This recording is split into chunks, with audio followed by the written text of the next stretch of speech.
Good morning साथीहरू। आज चाहिँ हाम्रो यहाँनिर सरसफाइ कार्यक्रम भइरहेछ। मेरो साथीहरूले चाहिँ टक्क टक्क लाएर फोहोरहरू चाहिँ टिपिराख्नु भएको छ। ल सबैसँग फोहोर नगरौँ, अवसर पारेर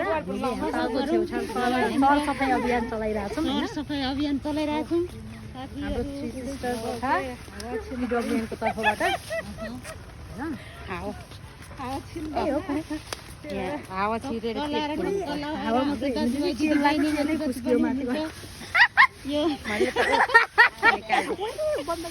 प्लास्टिकहरू चाहिँ युज गरेर थपक्क एउटा आफ्नो पकेट प्रयोग गरेर के को युज हो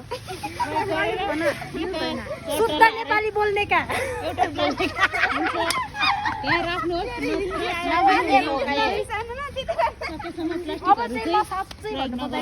नेपालीमा शुभ प्रभाव सबैजना आफ्नो ठाउँमा लगेर साथ राख्नु होला।